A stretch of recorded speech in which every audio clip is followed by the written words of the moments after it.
লম্বা ছুটি শেষে কর্মজীবী মানুষ রাজধানী ঢাকা সহ নিজ নিজ কর্মস্থলে ফিরতে শুরু করেছে।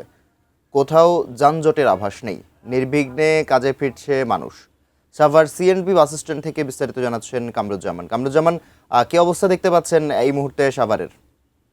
আহ, মাহাতির মাহাতির আমি রয়েছি এই মুহূর্তে পাকিজার সামনে। এখানে ঢাকার ইটা মহাসড়কের ঠিক একদম যেই প্রান্তে থেকে কিন্তু আসলে দক্ষিণ এবং উত্তরবঙ্গের যে গাড়িগুলি আসে সেইখানেই কিন্তু আমি দাঁড়িয়ে রয়েছি। আপনি দেখতেই পাচ্ছেন এরই মধ্যে কিন্তু এই যে নারীর টানে যারা বাড়িতে গিয়েছিল ঈদ উদযাপন করতে, তারা কিন্তু ফিরতে শুরু করেছে। আপনি দেখতেই পাচ্ছেন যেরই মধ্যে কিন্তু এই স্ট্যান্ডেই কিন্তু গাড়িগুলি কিন্তু দাঁড়িয়ে যে যাত্রী যে তারা নামাচ্ছে। এবং আপনি জানেন যে যেহেতু এই সাভার এবং এই আশুলিয়া এটা কিন্তু আসলে পোশাক শিল্প অধ্যুষিত এলাকা, সেখানে কিন্তু লক্ষ লক্ষ যারা যাত্রী তারা কিন্তু এদিক দিয়েই কিন্তু তারা আহ যাতায়াত করেছিল এবং এখন কিন্তু তারা বাড়িতে এই ঢাকায় ফিরতে শুরু করেছে কর্মস্থলে।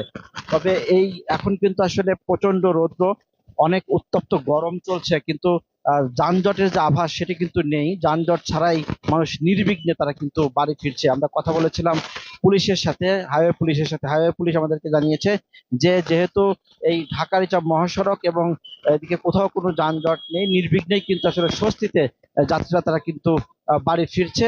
এবং শুধু এখানেই নয়, আমরা চন্দ্রা মহাসড়কেও কথা বলেছি, সেখানেও কিন্তু কোনো যানজট নেই। তবে যে সমস্ত গাড়িগুলি যেইভাবে কিন্তু যাত্রী নামাচ্ছে, সেই যাত্রী নামানোর কারণে কিন্তু কিছুটা জটলা আর কি ওদিকে রয়েছে বলে আমাদেরকে জানিয়েছে প্রশাসনের পক্ষ থেকে।